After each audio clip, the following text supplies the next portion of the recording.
Hey, Robin, can you hear me okay? How are you, Darren? Fine, yourself there. I'm good. I'm running 2 minutes late. My apologies. You were on time for Pacific Standard Time. In fact, you were early. Um, Yeah, I should have waited 5 minutes, right? Then I really would be fashionable, right? am I getting you from Vegas or from LA? You got me in LA today Got at it. almost 80 degrees Fahrenheit, sir. Oh, like 30 degrees warmer than here. Well, Where are you? Long Island, New York? Oh, did. Well, you guys will be opening up soon, huh? Fingers crossed, man. But cutting straight into it, standing on the edge, congratulations on getting this done. Not your only album in the last year and change. It's kind of like it's not a calendar year if there's not a new album from you in some form. And Um, were you making any of these concurrently, or is it just always one album at a time? oh, dear God. Um, if it was up to me, you'd probably get nothing. But no, true. I need, I need pushing. Um, but we had that great Black Swan record that came out on Valentine's Day 2020. Um, there was just such great reviews that came out with the release of that. We were just stoked. And then our good friend COVID dropped in Yeah. and forgot to leave. Um, and then the Frontiers came to me and said, "Hey, you want to keep the momentum? I think it'd be a great idea. Do a solo record." And I went, what would I do? How would I go about it? Who'd listen? And here we are. Uh, Comes out officially on Friday, the Yeah. 7th. Um, I'm glad they pushed me, kicked me, and beat me up about it. And I'm very happy with how it came out. And I hope everybody gives it a fair shot, has a listen to it, and good reviews already on the first two singles, "Standing on the Edge" and the title of the album, and "Say Goodbye." So come Friday, I think we'll drop another single, and fingers crossed, hopefully people give it a spin really loud. This is not bad, dude. Well, they are giving it the tag melodic hard rock, which it really is melodic hard rock. Do What you else like would I that do? tag, or I ask if you like that tag because a lot of artists that get pigeonholed as say power pop, you call them power pop to their face, and they hate that term because they associate the worst of the genre with with everything. Do you feel okay with melodic hard rock? Oh God, put the titles on it. Somebody gives me a piece of music, I'll go, I like how this sounds. Can I write a lyric and a melody over the top? Um, I have no filter. I like hook lines. I like poppy sounds. I like I like to be able to walk away whistling the damn thing. Yeah. I like a good lyric. I don't sit down and go, okay, dude, let's make a pop song, let's make a melodic rock song. I spit it out. If you like it and you have a name for it, that's okay by me. If you hate it, I'm in bad shape. Um, and make no mistake, there's a load of people who are not going to like it. But that doesn't mean to say that I'm so self-absorbed that I'm going to run away and be all down in the dumps about it because that's why we have so many different guitar players, drummers, bass players, singers, so that we can all be satisfied. And so some people will like what I do and some people will hate it. And then I say to them, well, that's okay. Then just change the channel and find the guy that you do like, and Yeah. then happy days. And then we're all happy. So I just do it, Darren. I just write it. I don't think about it. I don't give it a name. Somebody will give it a different name if I did. And they go, dude, I wouldn't exactly call it that. So that's all I do. And what I tried really hard to do, because it's a solo record, Yeah. without getting all deep and meaningful, was to reach out to all of these guys that I've worked with and to try and make it, if I'm gonna do this, make it flow something, make it a little fun, make it interesting. Capture one song with a lyric that makes people think, and then the next one just go, hey, dude, what's up? Let's go to the beach. And that's really what I tried to do. And hopefully by the end of it, ironically, it's called Running Out of Time. Hopefully we didn't run out of time and we got to say what I wanted to say. And anything I forgot, I'll say it on the next one. It definitely flows. That's a mission accomplished. But besides the quality of your music over the years, something that intrigues me about your career is there's kind of this class of vocalists like yourself, Glenn Hughes, Michael Sweet, Graham Bonnet, Tony Harnell, these kinds of guys where if you look at 5 projects they work on, well, this one was on a Japanese major label and they're going to be playing to 7,000 people. And then this one they recorded at home. And then this one is a Frontier side project. What I'm curious about is if you're at the point of your career where you're just ready, no matter what the project is, you just kind of go, yeah, I can do that. And you don't ask a lot of questions. Oh, dude. Well, I will tell you that we're 2 weeks into the new Black Swan record. Mm-hmm. And I have in front of me some amazing music. Mm-hmm. And now I'm in panic states because no, it doesn't just go, yeah, got it. I'm going, you know, what am I going to do to mess this up? You know, so I was talking to Jeff Pilson about this. You know, it's I listen to every single piece of music that I know I'm going to work on. Oh, I'm 50, 100 times before I even think about a melody. Some people go, well, if you have to do that, then you don't hear it. You're not hearing it. And I'm going, no, not true. Not true. They wrote the music, Jeff and Reb, you know, and as they're playing, I'm sure stuff starts to flow. So now I have to let it flow and I have to become where they were and own it. And then it'll go, there it is, you know, and I like to absorb it and feel it. And so it's not always that easy for me, but I will always come up with a good melody and a hook line. And that's just something that seems to come easily enough for me. And we'll go back to the beginning. Some people will go, I hate that dude. So what do? So you have to start somewhere, right? Yeah. And this is what I came up with.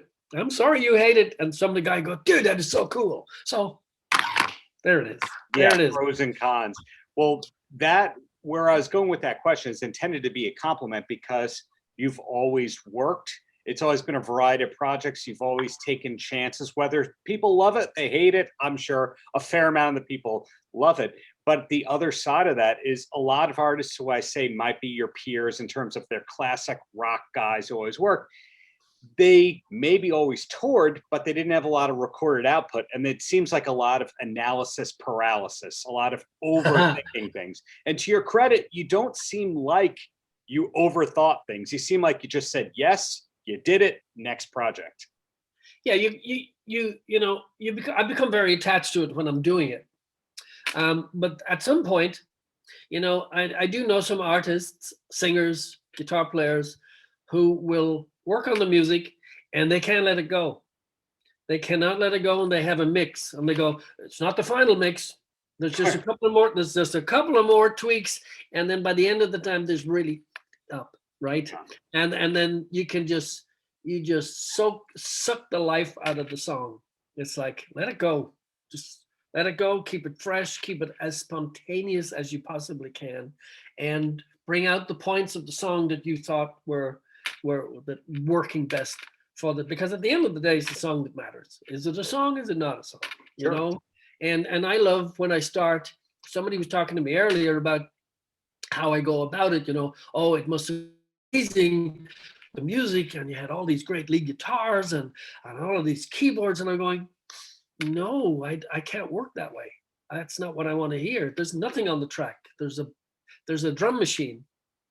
There's a drum machine and a rough bass and a rough rhythm guitar. And I push those rhythm guitars really up so I can hear changes.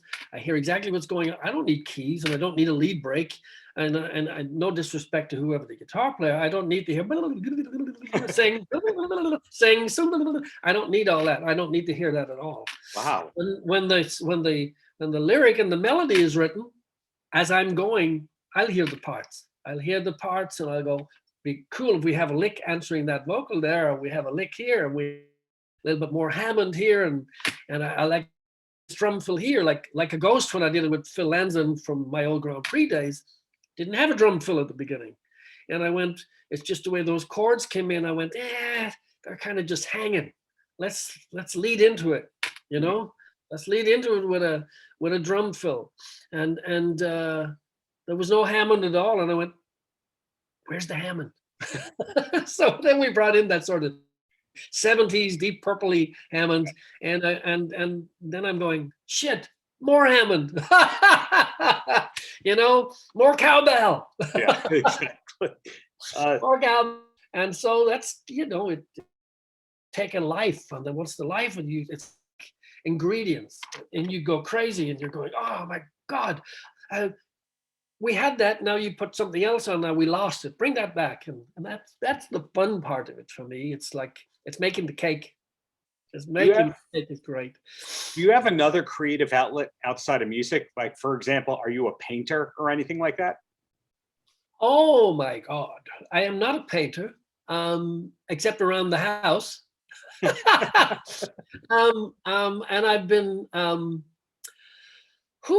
this pandemic forced, because my wife works really long hours. She's in the medical industry, training to be a nurse. She will graduate in the next few months. Oh, great.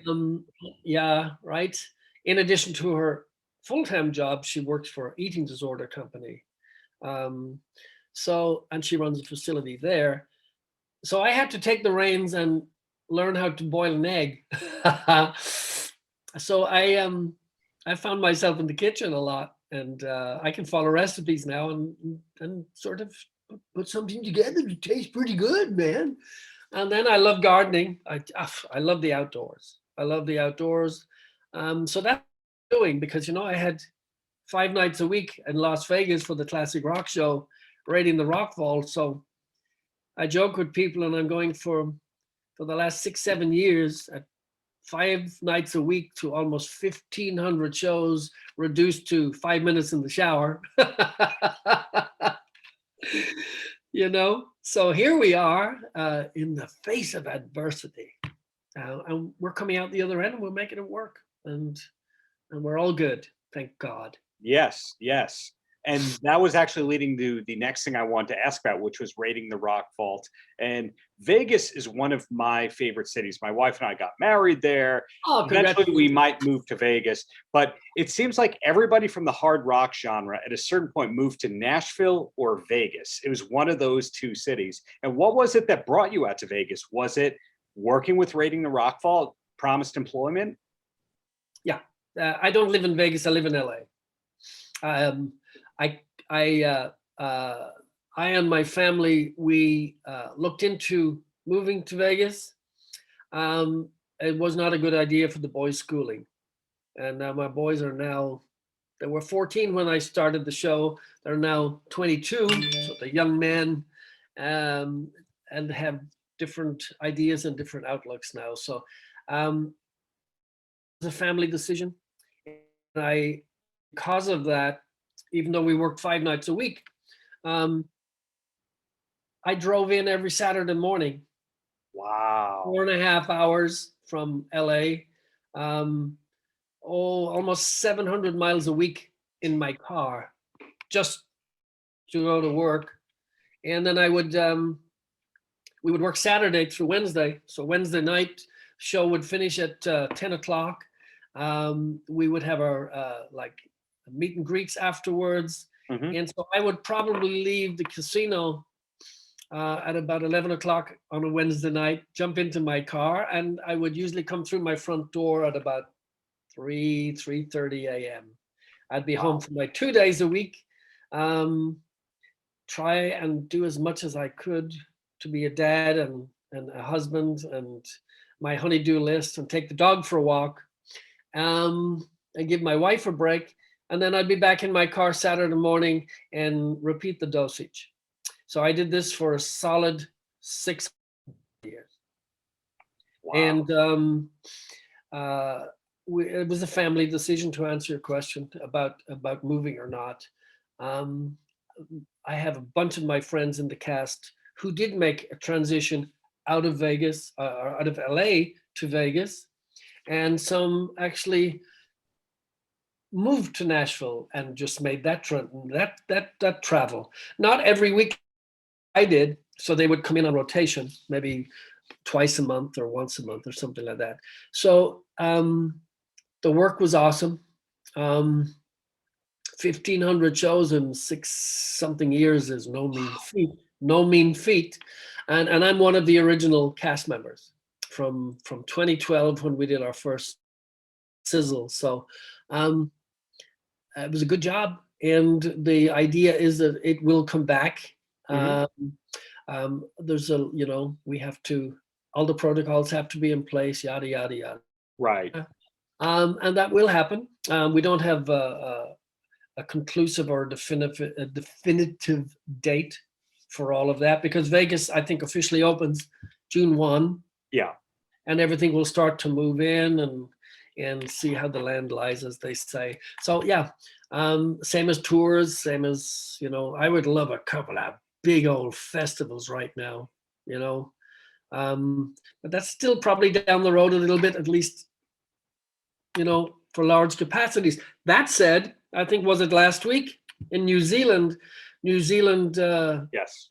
Had a 50,000 capacity outdoors concert. And they were going, so check this out, dude. Crikey, mate. Yeah. Well, there was that. Today, Megadeth announced their summer tour. So it's kind of like some people are pushing it to 2022. Other people are just pushing ahead. Dave Matthews just announced their tour a week ago. So it's not like it's one genre that's going ahead. It's not like it's everyone's going the same thing. So hopefully your show's back. I just hope that promoters won't be able to afford to do it. Artists will not be able to afford to jump the gun and go out to do shows at such a restricted capacity. Right. That it just, I mean, think about it. It's on a business level, it not be cost effective, because just the travel alone will cost you more maybe than what you pick up at any one given show. And it's so disheartening when you put so much time and effort and you arrive at a venue and it's like, where is everybody? Yes. That's not what bands want to see. Certainly not what promoters want to see. They want it up.